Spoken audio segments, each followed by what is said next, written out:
want to tell you why we won this case even before it started.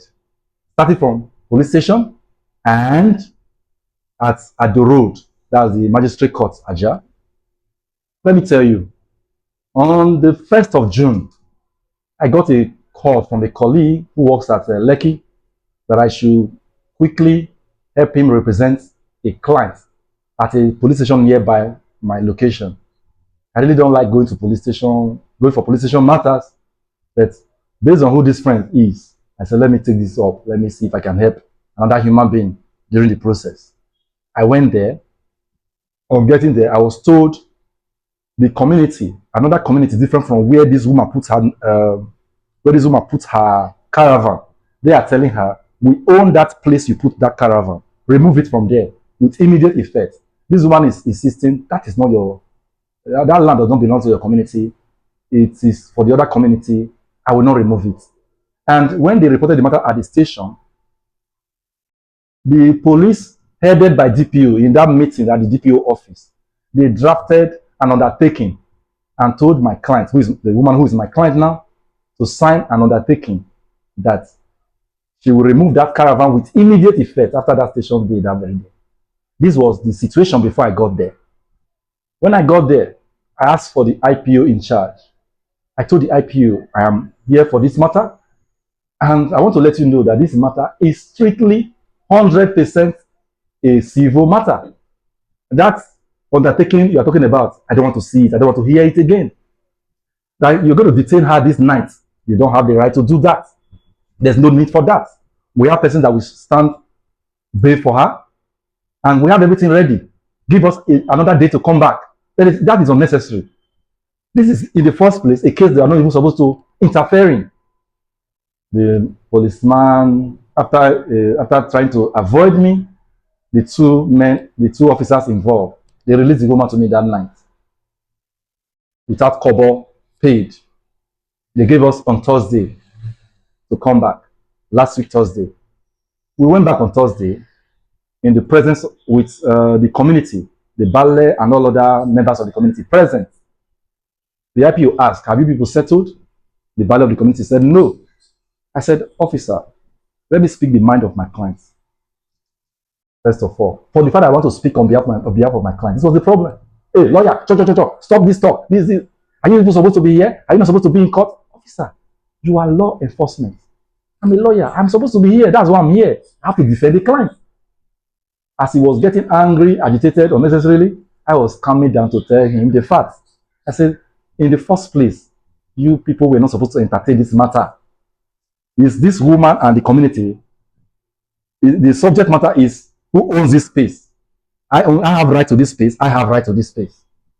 And that automatically has nothing to do with Nigeria police station. But since we are already here, and you're asking if both parties have settled, and they just answered you no, I want to advise from the legal perspective, they should, if they want to continue, they should do the right thing. They should approach their lawyer.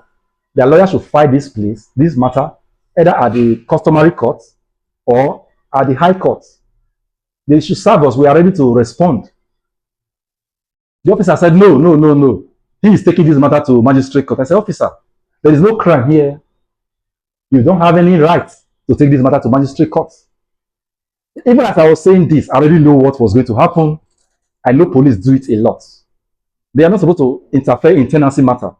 But when tenancy matter get to their domain, they will look for another excuse to charge the matter as a criminal matter. They're not supposed to interfere in maybe you lend somebody money. He's defaulted in paying back. You're not supposed to go and meet police for those kind of matter. But when people go and meet, when Nigerians go and meet them, they are fully involved. When they are about to charge it to court after threatening, we'll charge it to court, charge it to court. If that person did not heed their threats, they are about to charge it to court. They will come up with obtaining by pretense. They will give it a criminal color. Whereas the fact of the matter was one borrowed money to the other and he even commenced payments. He has missed out the payment period, maybe 2-3 months. An indication that there was compliance, nothing like obtaining by pretense. But police will always look for a way to do something different. But in this case, as they were as this particular policeman, police IPO, was threatening, I will hear from them, from the magistrate court. I kept repeating to this police officer, this is not a criminal matter. There's no need. What I just told them, the other party, let them go ahead with that. But as he kept insisting, I sensed there are higher stakes involved in this matter. Maybe there are higher powers pressing the buttons of this matter. Let me watch. As we were leaving, he told me I will hear from them. Surprisingly, yesterday, the 10th of June, they called on my client. They called on my client 2 days ago that she should come 8 o'clock the following day. I knew likely police station, likely court, I mean. My client said she has a meeting to attend at mail, and I said, let them know you have a meeting to attend. Put it on the text message to the police. No, she said she already told the police. Police said, if you don't come tomorrow morning, we'll come and arrest you. After the threat, I told her, since you've told the police and he has threatened to arrest you, put it on the text message and send me his number. He did, she did, and I called the police. My client has told you she will not be available for tomorrow morning, 7 o'clock, 8 o'clock, which is the date you gave her. She already had another appointment before you called. She will be coming the following day. I will be with her. The police said, okay, no problem. What message will you draw out from there? Having a lawyer in your matter matters a lot. Let's tackle these 2 points. They were insisting she should sign an undertaking. My client told me before I came, the DPO threatened to slap her if she doesn't sign that undertaking. Because she has nobody. Her relatives, the sons and daughters, they were thrown outside the station. This was already between 7 and 8 o'clock, 8 p.m. When I came, I became the only person that was with the police and the woman inside the station. That paper, it was never mentioned. I was the one that was only making reference to the paper. That paper, I don't want to see it. So my point is this. If you think, police, lawyer to the charge, warning, that money you are avoiding to pay lawyer, you will pay a higher price for it. You saw on 2 occasions where they threatened this woman to sign an undertaking that she will be leaving that place, vacating that place immediately. When I came, they stopped threatening her with that letter, that undertaking. When they were telling her, you must come to station tomorrow or else we'll come and arrest you. When I got involved, the officer said, no problem, barrister. Lawyer coming into your matter, good lawyers can make a whole lot of difference. It brings police officers to do the right thing. That's why I said good lawyers. So there are some lawyers that will go and really, you'll be having some regrets why you brought them in. So let's go forward. On the agreed date, which was yesterday, 8 o'clock, my client told them she would be able to come yesterday, 11 o'clock. So at 11 o'clock dot, my client was there. I was with her. We waited for an hour plus. The DPO came, and the IPO in charge told me, DPO said the matter should be charged to court. I told the IPO again, this is not a matter for court. This is not a criminal matter. This is a civil matter. Which offense? The wife of the barrier of that community wants this woman caravan removed because they are selling the same products. And my client happens to be the first person there. Since 2009, my client started selling there. She put a caravan there since 2009. She happens to be the first person to put a caravan on this spot. And this spot, let me give you a little description of it. This spot is the setback from an estate fence. This estate fence is a different community entirely, different from the Idiroko community who brought this woman to station in this matter. The Idiroko community, they are claiming ownership of the setback of another community fence. Because over the years, it is the Idiroko community that will be collecting money from anybody that is there. They are claiming ownership to the extent they are about evicting the first person that was there. When you put in consideration the doctrine of non-possession, my client is supposed to have an upper hand. Because from my own understanding, my client is at most a tenant. She's a tenant. They are tenants. When it comes to the doctrine of long possession, my client has the upper hand. The police, they ignore all of this and charge that matter to court. I followed up. On getting to court, she was arraigned. We all announced our appearances. The charge was read to my client. Let me read the charge to you, or let me summarize the charge to you. On the 1st of June, so, you committed an act by not by breaching the breach of peace. You breached the peace of this community by not removing your container from Idiroko community. You breach the peace of this community, thereby committing an offense punishable under section 160, section 168 D, section 168 1D of the criminal laws of Lagos State. That was the crime. Police charged her over a piece of land both parties are claiming whose right it is to be there. Police changed the matter from a civil matter to a crime. Thank God there are still good judges, there are still good magistrates. After my client after the arraignment, they read the charges to her, pleaded not guilty. The magistrate called out, did this caravan just flew in all of a sudden? How long has the caravan been there? That was the first question the magistrate asked. And at this stage, the magistrate asked the lawyer that was watching the brief. In a criminal matter, police prosecutor is the one that will be prosecuting the matter. The police IPO is a witness. There are situations that community will need to get a lawyer who will be watching the brief. The lawyer that was watching the brief, the magistrate asked that lawyer, how long has that caravan been there? That lawyer said he's new in the matter, he's not abreast with the detail of the matter. The magistrate asked the Baale of the community. Unfortunately for me, the Baale started speaking Yoruba. The magistrate started answering Baale with Yoruba. I was left in the dark. But as the tune was going, I knew something was working in our favor.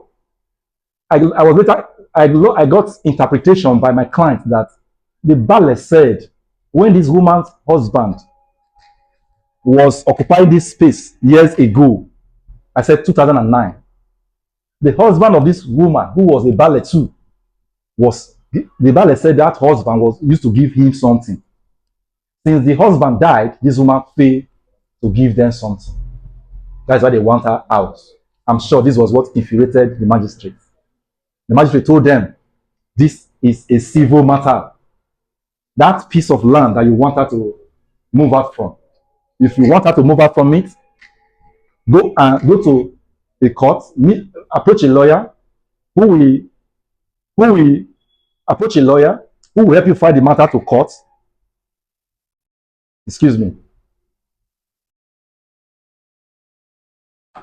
Approach a lawyer who will help you fight the matter to court and go and pursue it on civil ground. Madam, you are free to go. The magistrate sent one of her orderlies, take this woman outside this court premises, take her to this road. Madam, what you must do, don't make any trouble with them. I've given them instruction,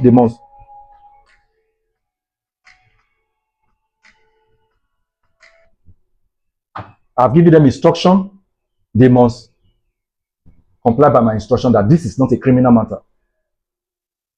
What are the take, apart from the two I've already pointed out, that if not that I was involved in the matter, police would have insisted, maybe the woman would have been locked up that very night. They would have insisted the following day, you must sign this undertaking. Maybe with much pressure, that woman will finally sign. But because I came on time, the letter of undertaking was vanished immediately. Nobody talked about it again. When they threatened the woman, if you don't come on this day that we are saying you should come, we will come and arrest you. When I intervened, officer said, no problem. These are some things, the presence of a lawyer in your matter at all, it sends signal. It sends signal that they must do the right thing. Apart from this, you that also have a matter at the station, maybe you never expected it. Maybe your neighbor, your co-worker, your boss, your colleague whom you did not expect will take you to station, brought you to station. The fact remains that you are not there. You have some stamina. If police is concocting an undertaking for you to sign, don't just sign because police said so. Don't just sign because I gave this kudos to my client for not signing, despite the pressure, despite the threat from the DPO that she will slap her if she doesn't sign. The police went that length, threatening my client. That woman was able to stand her ground until I got to the station and I never saw the paper, the undertaking letter. So when you know what you are doing, when you think you are on your right, just have that guts, that boldness, that staying power to say no. Respectfully, officer, I will not do this. Officer, I will not do that. Officer, I will not write. I want my lawyer to be here before I write. That's the way you conduct yourself. You already send a signal with your conduct. So my point is this. This woman bringing me into this matter at the stage she brought me, that was where we won this matter from the onset. You know, in the beginning I told you why we won this case before it started. That was how it started. I said why we won this case before it ever started. She bringing me in helped a lot. Imagine if it was at that stage of going to court, on getting to court, she looked for a lawyer around that vicinity. Maybe things would not have gone the same way it went that very day. Remember, on several occasions, I kept telling the police officer, the IPOs involved, the two IPOs, this is a civil matter. This is a civil matter.